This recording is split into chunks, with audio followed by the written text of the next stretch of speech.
اگر میں اپنے 2 بچے ہیں، ان 2 بچوں میں سے دونوں کو اگر اچھی اسکول میں نہیں پڑھا سکتا ہوں تو یہ کوشش کی جاتی ہے کہ صرف بیٹے کو اچھی پڑھائی دی جائے اور بیٹی کو نہ بھی ہوئی پڑھائی تو کوئی بات نہیں، اور اگر ہوتی بھی ہے تو ایک چھوٹی موٹی اسکول میں صرف نام کے لیے ایڈمیشن کرا دینا ہے تاکہ ایک آ جائے کہ ہاں میرے بچے بھی پڑھنے جاتے ہیں۔ ایک یہ سماج سے ہم لوگ آتے ہیں، ایک ایسے سماج سے کہ جہاں یہ بہت ساری چیزیں ہیں، جہاں عورتوں کے بارے میں، خواتین کے بارے میں جو سوچ ہے وہ صرف کھلونا بھی نہیں، معاذ اللہ، اس سے بھی گئی گزری سوچ ہے اس سماج کے اندر عورتوں کے بارے میں اور خواتین کے بارے میں۔ تو یقیناً جس سماج میں انسان رہتا ہے اس کا اثر اس کے اوپر بھی آتا ہے۔ تو کبھی ہم دیکھتے ہیں کہ ہم اپنی بیوی سے بلند آواز سے بات کرتے ہیں، خدا نہ کرے کچھ جگہوں پر ہاتھ اٹھانے کی بیماری اور مشکل ہے، کچھ جگہوں پر بچوں کے سامنے اپنی بیوی کی یعنی بچوں کی ماں کی انسلٹ کرنے کی تو یہ تمام چیزیں دیکھنا ہوگا کہ یہ کہاں سے ہم لوگوں میں آئی ہے، تو وہاں پر اس کو بند کرنا ہوگا اور اس جانب متوجہ ہونا ہوگا جو خدا کہتا ہے، اِنَّا خَلَقْنَاكُم مِّن ذَكَرٍ وَأُنثَىٰ۔ یہ مرد اور عورت جو ہم نے بنایا ہے یہ صرف تعارف کے لیے، ایک دوسرے کو پہچان کے لیے، اور یہ سسٹم اور کائنات کو چلانے کے لیے ہے۔ تم میں اچھا وہ ہے جو جتنا زیادہ متقی اور پرہیزگار ہوگا۔ یہ الگ بات ہے کہ دونوں کی صلاحیتیں بھی الگ رکھا ہے خدا نے تاکہ دنیا آگے بڑھ سکے اور چل سکے۔ ظاہری طور پر یہ فرق ہے، یہ جسمانی فرق ہے، لیکن روحانی اعتبار سے، ایمان کو قبول کرنے کے اعتبار سے، اعتقاد کو حاصل کرنے کے حساب سے، خدا کے نزدیک ہونے کے حساب سے، بچوں کا خیال رکھنے کے حساب سے، ان کی تربیت کرنے کے حساب سے، اور دوسری بہت ساری چیزوں میں عورتیں مردوں سے آگے بھی نکل چکی ہیں یا نکلتی ہیں۔ اس کی بہت ساری مثالیں بھی موجود ہیں، ایسی مثالیں موجود ہیں کہ جہاں دینداری کے بارے میں انڈیا کے اندر میں سروے کو ایک ذکر کر دوں کہ انڈیا کے اندر یہ کہا جاتا ہے کہ اگر دینداری کا جذبہ، چاہے جو بھی کسی بھی دین کے ماننے والے ہوں، ان دینداری کو باقی رکھنے کے اندر عورتوں کا کردار مردوں سے تقریباً دگنا ہوتا ہے۔ اور ہم لوگ بہت زیادہ دور نہ جائیں، ہم لوگ اپنے محرم جب شروع ہوتا ہے، محرم سے لے کے 40 یا 2 مہینے 8 دن تک کے وقفے کو دیکھیں، اس درمیان میں واقعاً خدا ہماری ماؤں بہنوں کو اور خواتین کو سلامت رکھے۔ یعنی اگر آج ہم لوگوں کے درمیان عزاداری کا جذبہ ہے تو جس میں اس کے اندر جتنا میری اور ہماری ماؤں کا کردار ہے اتنا باپ کا کردار نہیں ہے۔ ان چیزوں کو ہمارے اندر مضبوط اور باقی رکھنے کے اندر گھر کے تمام کام محرم میں ان کے کم نہیں ہوتے، زیادہ سے زیادہ یہ ہوتا ہوگا کہ نیاز چونکہ ملتی ہے گھر میں کھانا نہیں بنانا ہے، لیکن بچوں کی ذمہ داری، صفائی ستھرائی کی وہ سب اپنی جگہ باقی رہتا ہے، لیکن اس کے باوجود ان کا وہ جذبہ کہ اپنے تمام کاموں کے باوجود کبھی وہ مجلسوں کو مس نہیں کرتی ہیں۔ بچے چاہے جتنے ہوں ان کو سب کو ساتھ میں لے کر جانا ہے، جتنی بار جانا ہے۔ تو یہ تمام چیزوں کو دیکھتے ہوئے علماء بھی یہ ذکر کرتے ہیں کہ عورتوں کے اندر یہ جو دینداری کا جذبہ ہے یہ ہر سماج کے اندر، ہر سوسائٹی کے اندر، اس سماج میں آنے والی نسلوں میں دین کی بقا کی ایک ضمانت کا کام بھی کرتا ہے۔ ایک صلوات پڑھیں پر محمد و آل محمد۔ اللہم صلی علی محمد و آل محمد۔ میں کچھ آیتوں کو چھوڑتے ہوئے آگے بڑھتا ہوں آیت نمبر 15 کی طرف، اس کا ترجمہ کرتے ہوئے آگے نکل جاؤں گا۔ خداوند عالم ارشاد فرماتا ہے انما المؤمنون الذین آمنوا باللہ ورسولہ ثم لم يرتابوا وجاہدوا باموالہم وانفسہم فی سبیل اللہ اولئک هم الصادقون۔ اس آیت سے پہلے ایک خدا کانسیپٹ ذکر کرتا ہے کہ کچھ لوگ آ کر کہتے ہیں کہ ہم ایمان لے کر آئے، تو خدا کہتا ہے کہ نہیں، تم یہ نہیں کہو کہ تم ایمان لائے ہو، تم بلکہ مسلمان ہوئے ہو۔ ایمان اور اسلام کے درمیان ایک فرق خدا نے وہاں ذکر کیا۔ اب اس کے بعد آیت میں خدا کہتا ہے کہ مومن تم میں سے صرف وہ ہے، مومن تم میں سے صرف وہ ہے جو ایمان لایا اللہ پر اور اس کے رسول پر، ایمان لانے کے بعد اس نے اس میں ذرا بھی شک نہیں کیا ہے، اور نہ صرف یہ کہ شک نہیں کیا ہے بلکہ جاہدوا باموالہم وانفسہم، اپنے مال کے ذریعے سے اور اپنی جان کے ذریعے سے جہاد کیا، کوشش کرتا ہے اللہ کے راستے میں۔ اگر وہ یہ کام کرتا ہے اولئک هم الصادقون، یہ سچا مومن ہے، اپنا مال بھی دیتا ہے اور خود اپنے آپ کو دیتا ہے اللہ کے راستے میں۔ اس کے بارے میں ایک نقطہ ضروری ہے ذکر کرنا یہاں پر۔ عام طور پہ ہم لوگوں کے لیے اللہ اور اس کے رسول پر ایمان لانے کے بعد میں ایک آسان کام ہے کہ جب ہم سے کوئی کہتا ہے کسی کمیونٹی کے لیے، کسی جگہ پر کام کے لیے یا دین کی راہ میں کچھ مدد کے لیے، تو ہم کو یہ لگتا ہے مدد یعنی ہے کہ کچھ چندہ جیب سے نکالو اور دے دو، اور پھر اس کے بعد 10 جگہ بولو میں نے 5,000 دیا، 10,000 دیا، اور اس طرح سے ایک اپنی حیثیت اور ایک اعتبار بنانے کی کوشش ہوتی ہے کہ ہم نے چندہ دیا ہے۔ لیکن جہاں بھی خداوند عالم جہاد اور کوشش اور قربانی کی بات کرتا ہے تو وہاں صرف اموال کا ذکر نہیں کرتا ہے۔ اموال ضروری ہے، لیکن اس کے فوراً بعد اور کچھ جگہوں پر پہلے انفس کا ذکر کرتا ہے۔ خود تم کتنا خدا کی راہ میں موجود ہو کوشش کرنے کے لیے، خود تم کتنے ہو، تمہارا پیسہ نہیں، تم بتاؤ تم کتنی دیر کے لیے ہو، تم اپنی زندگی میں سے کتنا وقت اور اپنے آپ کو اس کام کے لیے تم نے اپنے آپ کو کتنا وقف کیا ہے۔ توجہ کیجئے گا کہ عام طور پہ پیسہ دینا آسان ہے، اور پیسہ دے کر یہ سمجھنا کہ میں نے کام کر دیا اور میری ذمہ داری ادا ہو گئی ہے، اور جو میں نے پیسہ دیا اس کے ذریعے سے 2 لوگوں کو کام پر رکھ کے یہ لوگ کو اب کام کروانا چاہیے۔ خداوند عالم کو اماموں کی سیرت میں اور ہمارے معصومین کی سیرت میں یہ چیز ایکسیپٹڈ نہیں ہے کہ ایک بندہ صرف آئے اور پیسہ دے اور کہے کہ میں نے اپنی ذمہ داری کو انجام دے دیا۔ تم نے کتنا کیا وہ بتاؤ۔ اور اگر ہم کل پلٹ کر کہیں گے نہیں میں نے تو پیسہ دیا، تو ہماری مثال اس کی طرح ہو جائے گی کہ جس سے امام حسین کہتے ہیں تم میری مدد کے لیے آؤ، تو کہتا ہے میرے پاس گھوڑا ہے، میرے پاس تلوار ہے، آپ یہ لیجیے اور جائیے۔ اور پھر اس کے بعد صرف یہی نہیں کہتا کہ گھوڑا اور تلوار ہے، بلکہ کہتا ہے کہ جس جنگ میں بھی یہ گھوڑا اور تلوار گیا ہے وہ جنگ میں وہ ہارا نہیں ہے۔ یعنی انڈائریکٹ وہ امام کو میسج بھی دینا چاہ رہے ہیں کہ جو آپ شہادت کی بات کر رہے ہیں اور مرنے کی، یہ سب ہوگا ہی نہیں، آپ لے کر جائیے اور آپ زندہ بچ کے آئیں گے۔ امام کہتے ہیں نہ مجھے تیرے گھوڑے کی ضرورت ہے نہ تیری تلوار کی ضرورت ہے، تم آ رہے ہو یا نہیں آ رہے ہو، یہ زیادہ امپورٹنٹ ہے۔ مال، دولت، حیثیت یہ بعد میں ہے، پہلے ہم اپنے آپ کو یہ دیکھیں کہ ہم خود کتنا میدان میں ہیں، اس کے بعد ہمارا مال کتنا ہے، اس کے بعد میری حیثیت کو میں دین کے لیے کتنا لے کر آتا ہوں، یہ اس کے بعد کا مرحلہ ہے۔ دور بیٹھ کر، گراؤنڈ سے باہر بیٹھ کر یہ کہنا کہ ہاں یہ چینج کر دو اور ایسا کر دو اور ویسا کر دو، یہ آسان ہے، لیکن خود میدان میں اتر کر کام کرنا، خود ایک سپاہی بننا، یہ اہم کام ہے۔ خود سپاہی بننا ہے امام کا، وقت کے امام کا سپاہی بن کر میدان میں کھڑے رہنا ہے۔ پھر جس سے جو کام ہو سکتا ہے، ضروری نہیں ہے کہ سب لوگ سب ایک ہی جیسا کام کریں گے، جس سے جو کام ہو سکتا ہے، لیکن امپورٹنٹ یہ ہے کہ ہم کتنا وقت دیتے ہیں دین کو، یہ بہت امپورٹنٹ ہے۔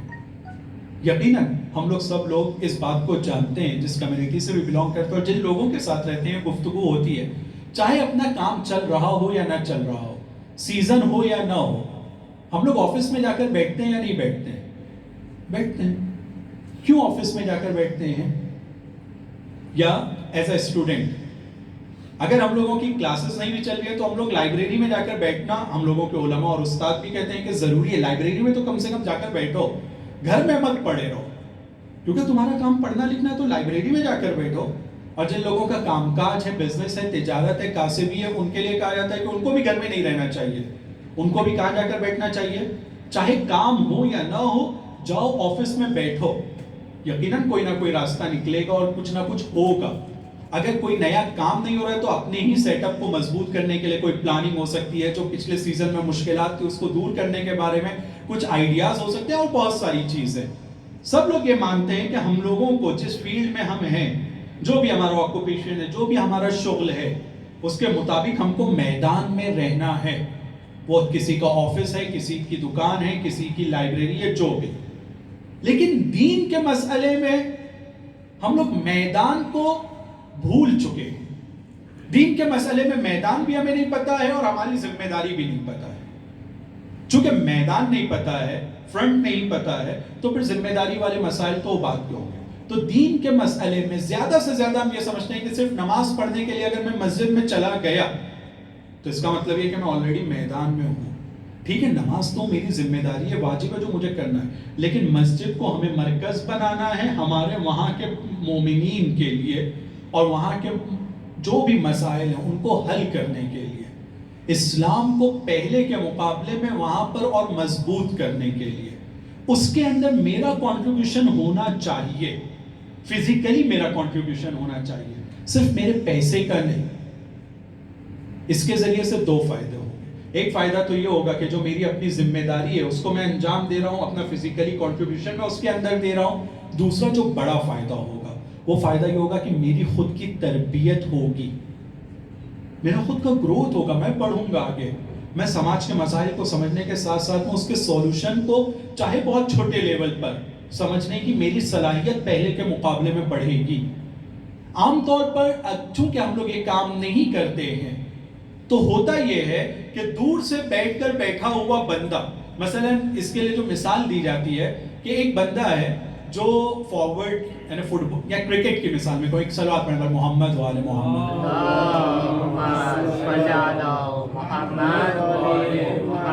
ایک بہت فاسٹ بالر نے بال ڈالا، بیٹسمین سے کٹ لگتا ہے، سلپ کے اوپر کیچ ہو جاتا ہے۔ ٹی وی کے اوپر بیٹھ کر یہ بولنا کہ کوہلی کو ایسے نہیں ایسے اگر کھیلتا تو یہ کٹ نہیں لگتا اور یہ کیچ نہیں ہوتا، ٹی وی کے اوپر یہ بیٹھ کر بولنا یہ بہت آسان بات ہے کہ کوہلی کو ایسا شاٹ نہیں کھیلنا چاہیے تھا، آؤٹ نہیں ہوتا، ایسا کھیلتا، یہ والی بال کو ایسا کھیلنا چاہیے تھا، یہ آسان ہے بولنا۔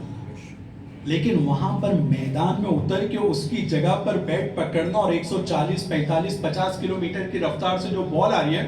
اس کے سامنے کھڑے رہنے کے لیے جگر چاہیے۔ علامہ اقبال کا ایک مشہور واقعہ ہے کہ ایک بہت بڑا پروگرام آرگنائز کیا گیا تھا اس زمانے میں، 1908 کا یا 1909 کا واقعہ ہے کہ ایک بہت بڑا کشتی لڑنے والا بندہ یورپ کی کسی کنٹری میں کشتی لڑ کر آیا اور لڑ کے آنے کے بعد اس کو ایوارڈ ملتا ہے کہ یہ چیمپئن آف چیمپئنز ہے، یعنی قہرمان قہرمانان، ایک بہت بڑا دلیر ہے، اب اس سے زیادہ طاقتور اور اس سے زیادہ پاورفل ادھر کوئی ہے ہی نہیں، سب سے زیادہ طاقتور انسان دنیا کا یہ، کیونکہ اس نے وہ کشتی کے اس میدان میں ایک بہت بڑے پہلوان کو شکست دے دی اور یہاں پر آیا ہے، اور اس کے آنر میں اس کے افتخار میں ایک تقریب کو ایک پروگرام کو رکھا گیا تھا۔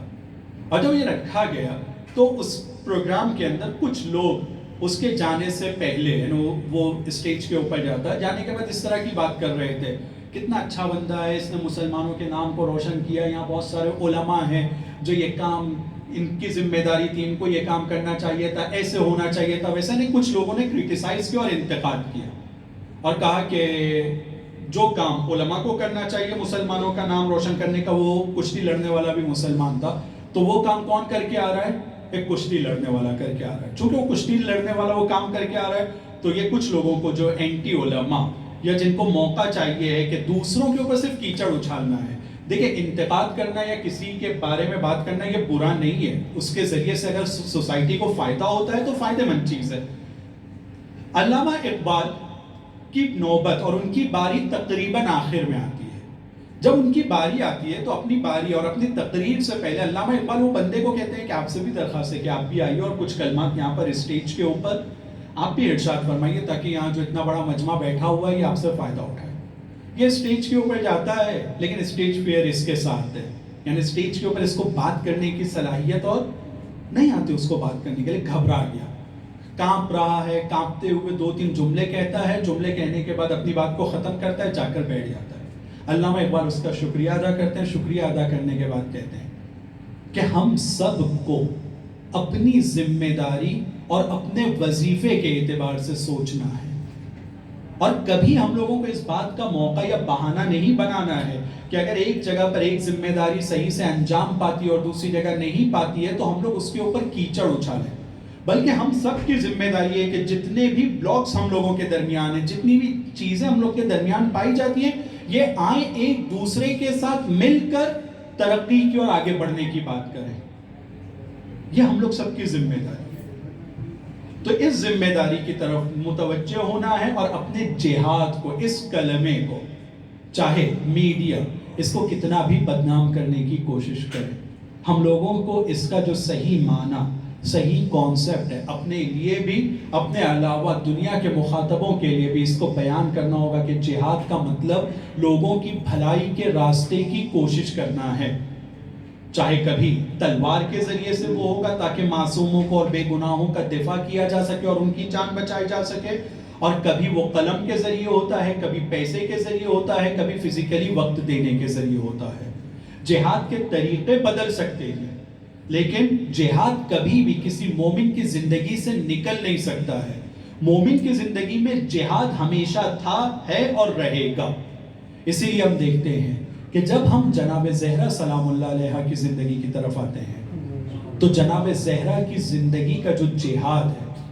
وہ جہاد علی علیہ السلام کی زندگی کے اس جہاد سے جو جنگ کی صورت میں تھا اس سے مختلف ہے، لیکن اس جہاد کے کچھ جملے بھی اگر ہم سنتے ہیں تو اس کے درد کو ہم محسوس کر سکتے ہیں۔ اس جہاد میں بس ایک جملے کے ساتھ اپنی بات کو تمام کر رہا ہوں، اس جہاد میں جناب سیدہ کا جو سب سے عظیم جہاد تھا کہ جناب سیدہ رات کے اندھیرے میں اپنے بچوں کا ہاتھ پکڑ کر لوگوں کے دروازوں کو جا کر کھٹکھٹاتی تھی، نوک کرتی تھی اور ان سے یہ دریافت کرتی تھی کہ کیا تم غدیر کو بھول گئے ہو؟ کیا تم غدیر کو بھول گئے ہو؟ کیا تم نے نہیں سنا تھا کہ رسول نے غدیر میں کیا کہا تھا؟ اور اس جہاد کے یعنی وہ جہاد کا نتیجہ تھا جس کے بارے میں کہتے ہیں کہ جناب سیدہ پر جو مظالم کا سلسلہ ڈھایا گیا تھا اور جناب سیدہ کو جو مدینے سے باہر بیت الاحزان کی طرف جانے کے لیے مجبور کیا گیا تھا، اس کی وجہ ایک عالم کی زبانی میں نے یہ سنا، انہوں نے ذکر کیا کہ اس کی وجہ یہ تھی کیونکہ کوئی مدینے کا گھر ایسا نہیں تھا جس کے ساتھ جا کر جناب زہرا نے اتمام حجت نہ کی ہو، چونکہ تمام دروازوں کو کھٹکھٹا چکی تھی، تو اب کوئی بھی یہ نہیں چاہتا تھا کہ زہرا ان کے درمیان اور نزدیک رہیں تاکہ ان کو اور زیادہ شرمندگی کا احساس ہو۔ وآخر دعوانا ان الحمد للہ رب العالمین وصلی اللہ علی محمد وآلہ الطاہرین۔ اللہم صلی علی محمد وآل خدایا محمد۔ ہمارے اس مختصر سے عمل کو قبول فرما، خدایا امام زمانہ کے ظہور میں تعجیل فرما، ہمیں ان کے اعوان و انصار اور مددگاروں میں شمار فرما، خدایا مدافعین حرم، خادمین اسلام، مجتہدین نظام، خاص طور پہ مقام معظم رہبری کی حفاظت فرما، خدایا تمام ان لوگوں کی جنہوں نے خدمت کیا ان کے درجات کو بلند فرما۔ ایک صلوات پڑھ کے محمد